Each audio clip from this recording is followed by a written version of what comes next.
Hello guys, this is Manju Kumari and welcome to beginning for learning. तो आज जो हम टॉपिक करने वाले हैं वो है types of families in rural society, यानी ग्रामीण समाज में किस किस तरह के परिवार पाए जाते हैं।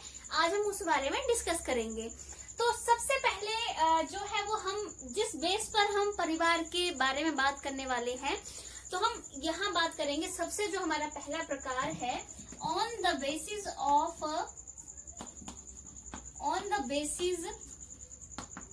ऑफ अथॉरिटी, यानी हम सत्ता के आधार पर जो है वो परिवार की बात करेंगे। अथॉरिटी यानी सत्ता, यानी सत्ता के आधार पर किस तरह के जो है वो परिवार होते हैं उसके बारे में बात करेंगे।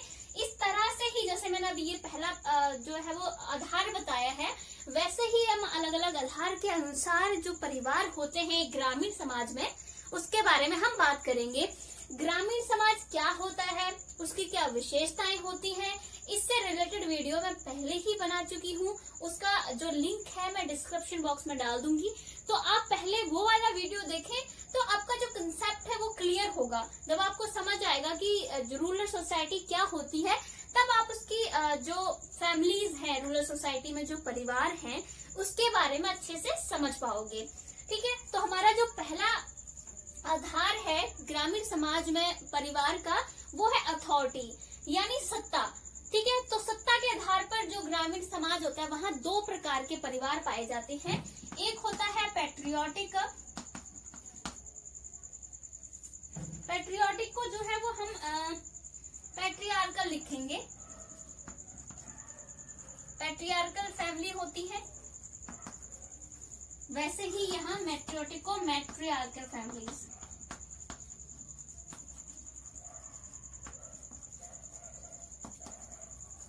तो दो तरह के जो परिवार हैं वो पाए जाते हैं सत्ता के आधार पर, एक पैट्रियार्कल और एक होता है मैट्रियार्कल फैमिलीज। पैट्रियार्कल का मतलब होता है पितृ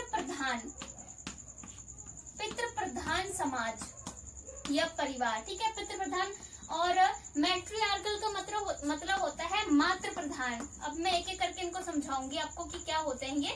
ठीक है, तो ये दो प्रकार हैं हमारे सत्ता के आधार पर परिवार के। तो सबसे पहले हम पैट्रियार्कल फैमिली के बारे में बात करेंगे, यानी पितृ प्रधान जो परिवार होते हैं वो परिवार कौन से होते हैं। अगर मैं भारत की बात करूं तो भारत में ज्यादातर पितृ प्रधान समाज या फिर परिवार है वो पाए जाते हैं। हम सब जो देख सकते हैं अपने परिवारों में, पितृ प्रधान समाज पहले होता क्या है। पितृ प्रधान समाज का अर्थ होता है जहाँ पिता के पास सत्ता होती है, सारे परिवार की जो शक्ति है, जो बागडोर है, वो सारी किसके हाथ में होती है, पिता के हाथ में। यानी पिता के पास ही जो है वो हम एक प्रकार से कह सकते हैं सारी जो शक्ति है वो पिता के हाथ में होती है। पिता डिसाइड करता है कि जो पूरा परिवार है किस तरह से चलेगा, किस तरह के नियम रेगुलेशन जो है वो एक परिवार में माने जाएंगे, वो सब जो है वो पिता ही डिसाइड करता है। ठीक है, और इस तरह की जो फैमिलीज होती है उसमें जो मेल होते हैं, ठीक है, यानी जो पुरुष होते हैं, उनको ज्यादा महत्व जो है वो दिया जाता है, उनकी ही चलती है, एक प्रकार से हम नॉर्मल भाषा में कह सकते हैं। तो इस तरह की फैमिली में जो लड़के होते हैं परिवार के, ठीक है, उन लड़कों को भी ज्यादा महत्व दिया जाता है, लड़कियों को उतना महत्व नहीं दिया जाता है। और लड़कों में जो सबसे बड़ा जो पुत्र होता है उसको जो है वो पिता के बाद उसको माना जाता है, यानी सबसे ज्यादा परिवार में पिता की चलती है। फिर पिता के बाद जो सबसे बड़ा पुत्र होता है परिवार में, उसकी ज्यादा जो है वो बात मानी जाती है। तो इस तरह का जो समाज है, इस तरह का जो परिवार है वो भारत में ज्यादा पाया जाता है। हम सबको पता है ज्यादातर हमारे परिवार में यही होता है कि पिता जो है वो सबसे ऊपर होते हैं। जैसे अगर मैं नॉर्मल बात करूं तो ज्यादातर बच्चे हैं, अगर मम्मी हमारी किसी काम के लिए बोलते हैं तो हम एक बार नजरअंदाज कर देंगे, लेकिन वही अगर हमारे फादर ने हमें आवाज लगाई है किसी काम के लिए, तो हम जल्दी से सारा काम कुम छोड़ के एकदम पहली आवाज में ही दौड़ जाते हैं, क्योंकि इस तरह का हमारा परिवार रहा है, इस तरह का समाज रहा है। तो ये होता है कि जहाँ पर पैट्रियोटिक यानी पितृ प्रधान समाज, जहाँ पिता के पास शक्ति होती है, पिता एक परिवार की बागडोर संभालता है, सारी हम एक प्रकार से कह सकते हैं कि जो संपत्ति होती है वो सब जो है वो पिता की, हम कह सकते हैं कि अधिकार में होती है, तो संपत्ति पिता के बाद जो है वो बेटों को दे दी जाती है, तब भी लड़कियों को शादी के बाद भेज दिया जाता है और उनका संपत्ति पर अधिकार नहीं होता है। और जो माँ होती है, जो महिलाएं होती हैं, जो लड़कियां होती हैं इस तरह के परिवार में, उनको जो है वो उनकी इतनी नहीं चलती है। उनको जो पुरुष होते हैं उनकी बात ही माननी पड़ती है, उनके अनुसार ही चलना पड़ता है। उनका संपत्ति पर किसी तरह का कोई अधिकार नहीं होता है। उन्हें ज्यादा स्वतंत्रताएं नहीं दी जाती हैं। जो भी स्वतंत्रताएं उन्हें दी जाती हैं वो या तो पिता डिसाइड करके देते हैं या फिर जो बड़ा लड़का होता है परिवार का वो डिसाइड करता है। ठीक है, तो इस तरह का जो परिवार है जहाँ पिता की ज्यादा चलती है वो होता है पितृ प्रधान समाज। ठीक है, अब हम दूसरे समाज या परिवार एक ही चीज है। ठीक है, तो दूसरा जो परिवार है वो होता है मैट्रियार्कल। तो ये आप समझ नहीं सकते हो कि वो पितृ प्रधान है और ये मातृ प्रधान है, यानी ये उसके अपोजिट ही जो है वो हम इसको मान सकते हैं। ठीक है, यानी जैसे जो पितृ प्रधान समाज था ये है मातृ प्रधान समाज। पितृ प्रधान समाज में जो स्थान पिता का था, मातृ प्रधान समाज में वो स्थान माता का होता है। पितृ प्रधान समाज में सत्ता, सारी शक्ति, नियम रेगुलेशन फैमिली के बनाना पिता के हाथ में थे। मातृ प्रधान समाज में वो सब माता के हाथ में होता है और जो संपत्ति पे अधिकार होता है इस वाले परिवार में वो भी माता के हाथ में ही होता है। अब माता ही इस वाली फैमिली में डिसाइड करती है कि वो अपनी संपत्ति अपने बेटों को देगी या अपनी आगे लड़कियों में वो संपत्ति बांटेगी। यानी सबसे ज्यादा जो है वो एक प्रकार से है कि ये अथॉरिटी है। जैसे अगर मैं बात करूं कि हमारा एक देश है तो हमारे देश में अथॉरिटी जो है पीएम के पास होती है, सबसे ज्यादा पावर है ना। तो वैसे ही पितृ प्रधान समाज में वो पावर होती है पिता के पास और मातृ प्रधान समाज में वो उस तरह की जो पावर है वो माता के हाथ में होती है। तो हम इसको एक दूसरे का अपोजिट करके भी लिख सकते हैं। पितृ प्रधान समाज में जो जितनी पावर्स जो पिता को दी गई है मातृ प्रधान समाज में वो सारी माता को दी गई होती है। तो ये हो गया हमारा सत्ता के आधार पर परिवार जो है कौन कौन से होते हैं, किस तरह के होते हैं। ठीक है, तो ज्यादातर अगर मैं बात करूं मातृ प्रधान समाज जो है वो भारत में कम पाए जाते हैं, पितृ प्रधान समाज ही ज्यादा होते हैं। पर ऐसा नहीं है कि मातृ प्रधान समाज है ही नहीं, भारत में है पर बहुत ही कम है। ठीक है, तो ये हमारा पहला जो है वो हम बेस कर सकते हैं। अब हम लोग करेंगे on the basis of marriage. Second, on the basis of marriage, यानी विवाह के आधार पर कौन से परिवार होते हैं। ठीक है, विवाह के आधार पर भी जो है वो परिवार होते हैं। तो हम बात करने वाले हैं विवाह के आधार पर कौन कौन से परिवार होते हैं। विवाह के आधार पर जो हमारा पहला परिवार होता है वो होता है हमारा मोनोगैमियस, पॉलोगैमियस, मोनोगैमियस। उसके बाद होता है पॉलीगैमियस, उसके बाद होता है पॉलीएंड्रियस। ठीक है, ये तीन जो है वो विवाह के आधार पर परिवार होते हैं। मोनोगैमियस होता है एक विवाह। ठीक है, मोनोगैमियस यानी एक विवाह। पॉलीगैमियस होता है जहां यहाँ पर होता है बहुपत्नी। ठीक है, बहुपत्नी। और एंड्रोगैमियस होता है पॉलीएंड्रियस जो फैमिली जो परिवार होता है वो होता है बहुपति। यहाँ पर जो है वो एक महिला के एक से अधिक जो है वो पति होते हैं। ठीक है, बहुपति। तो अब एक एक करके हम इनके बारे में बात करेंगे किस किस तरह के परिवार होते हैं। सबसे पहले हम जो परिवार की बात करने वाले हैं वो हम करेंगे मोनोगैमियस यानी एक विवाही परिवार। ठीक है, एक विवाही परिवार जो है वो हम एक प्रकार से कह सकते हैं इस परिवार को जो है वो सबसे अच्छा परिवार माना जाता है। ठीक है, क्योंकि ये परिवार को सबसे अच्छा परिवार इसलिए माना जाता है क्योंकि हमारे समाज में अगर हम भारत में बात करें तो इस तरह का ही परिवार होता है।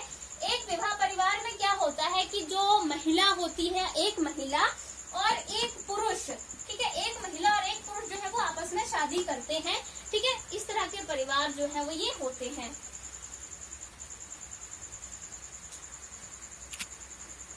यानी एक विवाही परिवार। ठीक है, एक विवाही परिवार में क्या होता है, जैसे इसमें क्या होता है कि एक जो पुरुष है और एक महिला यानी एक मेल एंड फीमेल जो है वो आपस में शादी करते हैं। ठीक है, और इस तरह के जो परिवार होते हैं उन्हें जो है वो मोनोगैमियस यानी एक विवाही परिवार कहा जाता है। जैसे कि मैं बात करूं, इस तरह के परिवार भारत में ज्यादातर पाए जाते हैं। हमारे इंडिया में यही होता है कि एक मेल फीमेल जो है वो आपस में शादी करते हैं, उनके बच्चे होते हैं, इस तरह से वो रहते हैं। इस तरह का ही परिवार ज्यादा होता है भारत में। इवन मैं कहूँ, इस तरह का ही परिवार पाया जाता है भारत में। जैसे अभी हम अपने फैमिलीज में रहते हैं, हमें पता है कि हमारे एक फादर और एक मदर होते हैं, तो वही वाली बात है कि जहाँ एक पुरुष जो है वो एक ही महिला से शादी करता है, उस परिवार को जो है मोनोगेमियस या एक विवाही परिवार कहा जाता है। ठीक है। देन उसके बाद हमारे पास आता है पॉलीगैमियस फैमिली। क्या होती है? पॉलीगैमियस यानी बहुपति। पॉलीगैमी सॉरी बहुपत्नी होती है, बहुपत्नी।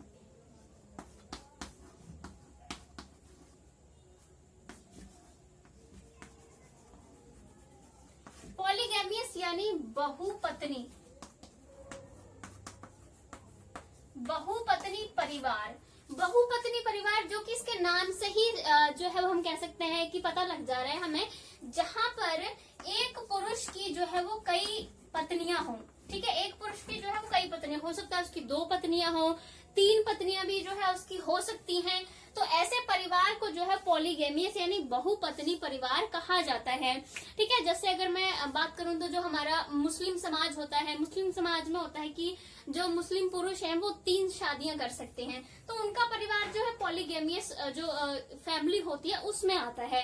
ठीक है। जैसे हिंदुओं में भी कोई कोई जो है वो 2 अपनी वाइफ रखते हैं, 2 शादियां कर लेते हैं। वैसे तो हिंदू उसमें 2 बीवियां रखना जो है वो कानून एक प्रकार से उसको अपराध माना जाता है, पर फिर भी आपने देखा होगा कई लोग हैं जिनकी 2 पत्नियां होती हैं। तो इस तरह का जो फैमिली होती है जहां पर एक पुरुष की कई पत्नियां होती हैं, उसे बहुपत्नी परिवार कहा जाता है। अब बिल्कुल इसके तरह ही पॉलीएंड्रियस परिवार भी होता है, वो इसी से मिलता जुलता है, यानी इसके अपोजिट कह सकते हैं। यहाँ पर बहुपत्नियां यानी एक पुरुष की कई पत्नियां हैं। पॉलीएंड्रियस जो फैमिली होती है उसमें क्या होता है? उसमें होता है कि एक महिला के कई पति होते हैं, यानी इसे हम बहुपति परिवार भी कह सकते हैं। ठीक है। यानी जैसे पॉलीगैमियस जो था उसमें एक पुरुष के कई पत्नियां थी, लेकिन यहाँ एक महिला के कई जो है वो पति हो सकते हैं। ठीक है।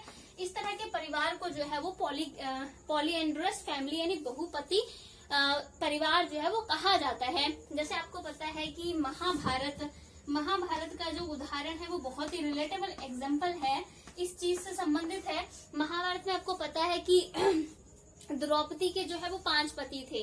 ठीक है। तो वैसे यानी एक महिला के कई पति हों, तो ऐसे परिवार को जो है वो बहुपति परिवार कहा जाता है। अगर मैं भारत की बात करूं तो भारत में इस तरह के परिवार जो है वो नहीं पाए जाते हैं। मतलब कॉमनली हमारा जो परिवार है वो पाया जाता है मोनोगेमियस फैमिली, यानी एक पुरुष एक महिला से शादी करता है।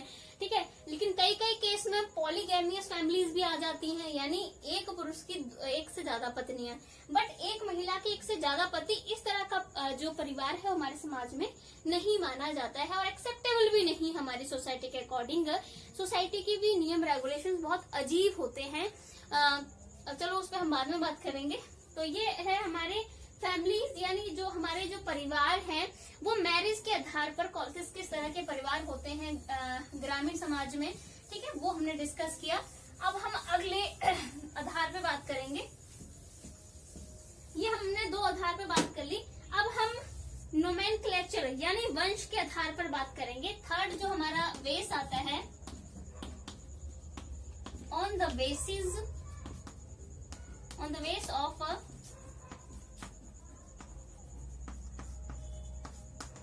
नोमेनक्लेचर यानी वंश के आधार पर।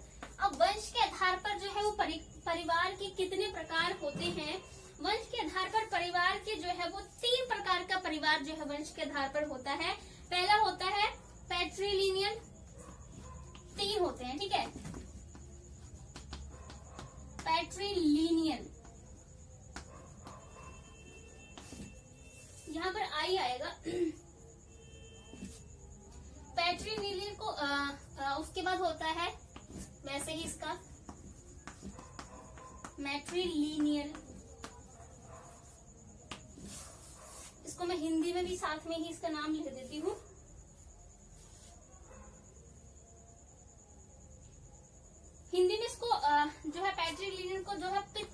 पितृवंशी परिवार जो है वो कहा जाएगा। पितृवंशी, मैट्रिलिनियल होगा मातृवंशी। उसके बाद हमारे पास थर्ड जो आता है बाइलिनियल। बाइलिनियल को मतलब जिसमें ये दोनों तरह के वंश जो है वो पाए जाते हैं, इसको हम दो वंशी भी कह सकते हैं। ठीक है, तो ये है वंश के आधार पर जो है तीन तरह के परिवार पाए जाते हैं। एक है पितृवंशी और दूसरा है मातृवंशी और तीसरा ऐसा परिवार जिसे दो वंशी कहते हैं, यानी दोनों का जो है इक्वल उसमें पार्टिसिपेशन होता होगा। ठीक है, तो सबसे पहले जो हम पितृवंशी परिवार के बारे में बात करेंगे कि पितृवंशी परिवार क्या होता है। पितृवंशी परिवार क्या होता है, जहां पर जो है पूरे वंश का जो नाम है वो पिता के नाम से चलता हो। ठीक है, नाम की बात हो रही है। जैसे हम कहते हैं ना कि हमारा जो सरनेम होता है वो हमारा इंडिया में तो ये पैट्रिलिनियल फैमिली ही पाई जाती है, क्योंकि ज्यादातर ये होता है कि जो हमारा सरनेम होता है वो फादर के जो सरनेम होता है वही लगाया जाता है। बट आजकल थोड़ा चेंज आ रहा है। मदर, कई फैमिलीज ऐसी हैं जहां मान लीजिए जो है वो मदर का जो नेम है, सरनेम है, वो आगे फर्दर चलता है।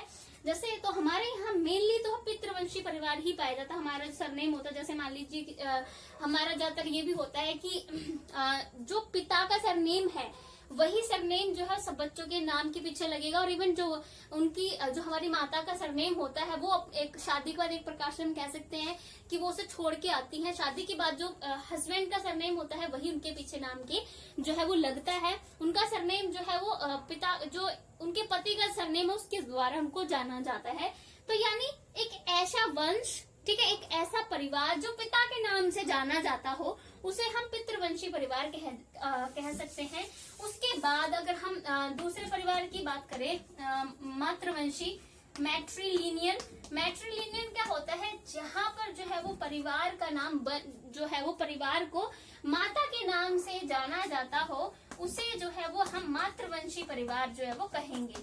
ठीक है, यानी मैट्रिलिनियल फैमिली जहां जैसे अपोजिट ही है, एक दूसरे के उलट है।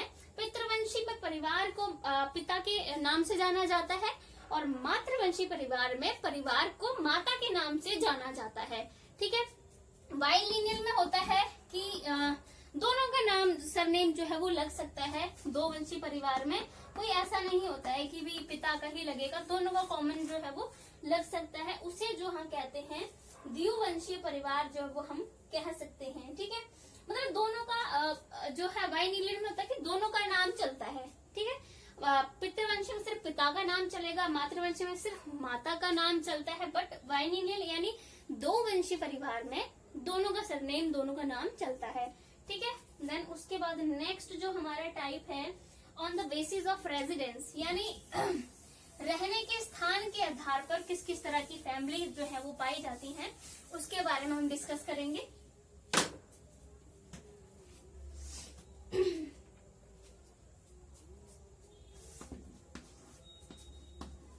On the basis of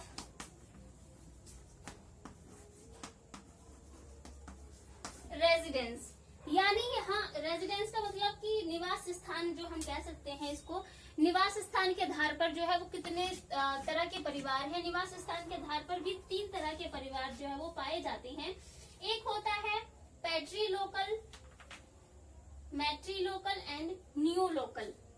इसको कहेंगे हम निवास स्थान के आधार पर।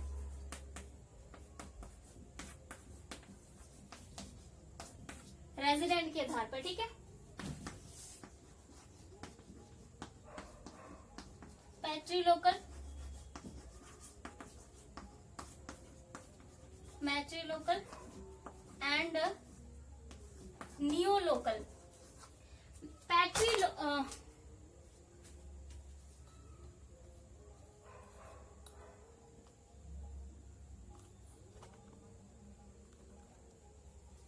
ओके, तो जो पैट्रीलोकल जो फैमिली है उसको हिंदी में कहते हैं पितृस्थानीय, मातृस्थानीय। इसको हम पैट्री को आपको याद रखना चाहिए कि पिता किसको लगता है, तो पितृस्थानीय। ठीक है, और ये हो जाएगा मातृस्थानीय। और नियोलोकल होता है नवस्थान। ठीक है, नया स्थान, नव स्थानीय भी जो हम इसको कह सकते हैं, न्यू से पता लग रहा है आपको कि नया, ठीक है, तो ये हो जाएगा नव स्थानीय। तो अब हम बात करेंगे पितृस्थानीय परिवार क्या होते हैं। पितृस्थानीय परिवार वो होते हैं जब शादी के बाद जो लड़की होती है, शादी के बाद जो है विदा वगैरह होकर जो है वो पति के घर में आ जाती है, यानी वो पति के घर में रहती है, तो उसे पितृस्थानीय परिवार जो है वो कहा जाता है। जैसे अगर मैं भारत में बात करूं तो हमारे यहाँ यही रीत चली आई है कि शादी के बाद लड़की जो है वो अपने पति के घर चली जाती है, वहीं वो पूरा लाइफ फिर बिताती है। तो कहते हैं ना, शादी के बाद तुम्हारा पति का घर ही तुम्हारा घर है, इस तरह के डायलॉग होते हैं। तो वो है कि वो पितृस्थानीय परिवार होता है, यानी शादी के बाद लड़की जो है वो अपने पति के साथ रहने चली जाती है उसके घर में, ठीक है। तो मातृस्थानीय परिवार इसके उलट होता है, जहाँ शादी के बाद जो लड़का है वो अपनी पत्नी के साथ उसके घर रहने चला जाता है। जैसे आई थिंक हिंदी में कहते हैं पता नहीं इसको जो घर दामाद कुछ बोलते हैं ना, घर जमाई कहते हैं उसे। तो मतलब जो एक लड़का होता है शादी के बाद अपने ससुराल में रहता है, अपने पत्नी के घर में रहता है, तब उस परिवार को मातृस्थानीय परिवार कहते हैं। और न्यू लोकल में होता है कि जब शादी के बाद दो लोग ना तो वो अपने मतलब कि ना तो पति के घर में रह रहे हैं ना वो पत्नी के घर में रह रहे हैं, वो एक अलग ही अपना घर बनाते हैं, तब उसे नव स्थानीय परिवार जो है वो कहा जाता है, ठीक है। तो ये हो गए हमारे रेजिडेंस, यानी उसके हम लोग कर सकते हैं कि निवास स्थान के आधार पर किस तरह के परिवार जो है वहाँ पाए जाते हैं, ठीक है। अब हम लोग हमारा लास्ट एक और टाइप बचा है इसके बारे में कि हम लोग बात करेंगे संबंध यानी रिश्तेदारी के आधार पर किस तरह की जो है वो फैमिलीज पाई जाती हैं। ऑन द बेसिस ऑफ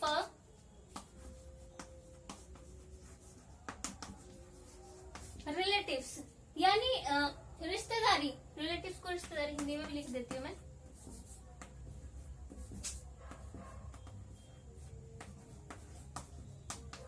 रिश्तेदारी के आधार पर जो है दो प्रकार के परिवार जो है रिश्तेदारी के आधार पर पाए जाते हैं। एक होते हैं रक्त संबंधी परिवार और एक होते हैं विवाह संबंधी परिवार, ठीक है।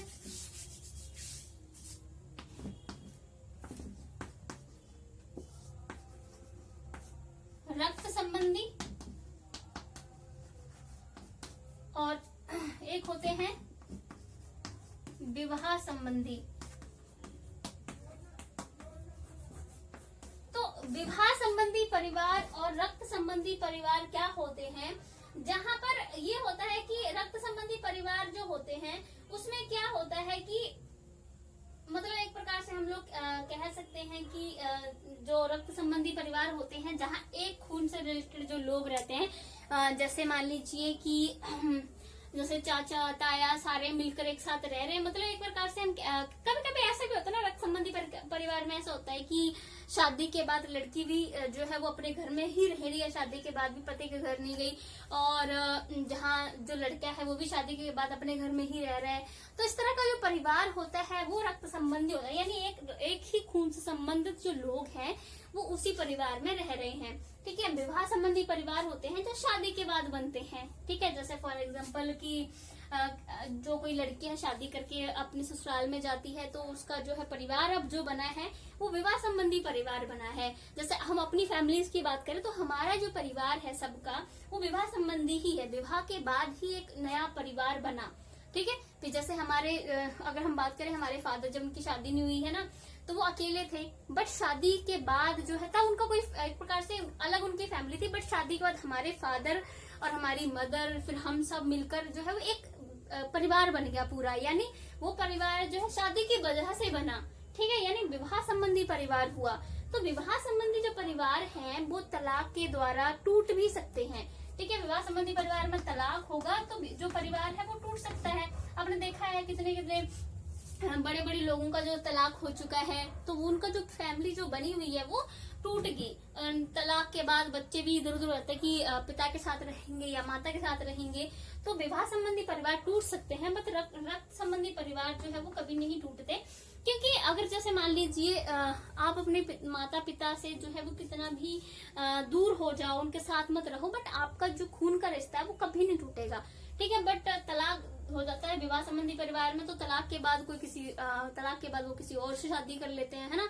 तो उन्होंने किधर और फैमिली बना ली, मतलब वहां का रिश्ता तो बिल्कुल खत्म। लेकिन रक्त संबंधी फैमिली में रिश्ता नहीं खत्म होता है, चाहे आप में कितनी भी दूरियां आ जाएं, ठीक है। तो ये हुए हमारे ग्रामीण समाज में किस किस तरह के परिवार जो है वो मौजूद होते हैं, किस तरह के परिवार वहां पाए जाते हैं। अगर मैं बात करूं तो ग्रामीण समाज में क्यों ये नॉर्मल भी हम बात कर सकते हैं कि किस किस तरह के फैमिलीज होती हैं, हम बात कर सकते हैं। तो वो भी यही नॉर्मल एक बात होगी। अगर आपसे नॉर्मली पूछ लिया जाए कि परिवारों के प्रकार बताइए, तब भी यही प्रकार आएंगे, या फिर ग्रामीण समाज में परिवार के प्रकार बताइए, तब भी यही टाइप्स आएंगे, ठीक है। तो अब हम 5 आधार पर जो है परिवारों की बात कर चुके हैं। तो अगर इससे आगे जो है वो हम ग्रामीण समाज में किस तरह का जो है वो विवाह के प्रकार होते हैं वो डिस्कस करेंगे। जब तक आप इस वीडियो को अच्छे से देखिए। और मैंने इस वीडियो में पहले शुरुआत में बताया है कि अगर आपको इस वीडियो को अच्छे से समझना है तो जो ग्रामीण समाज क्या होता है, उसके कैरेक्टरिस्टिक्स क्या होते हैं, वो सब आप पहले वो वाली वीडियो देखें तो जो है वो ज्यादा सही रहेगा, फिर आपको ये वीडियो आसानी से समझ में आ जाएगा। अगर गाइज आपको ये वीडियो अच्छी लगे तो लाइक शेयर सब्सक्राइब जरूर करना। धन्यवाद।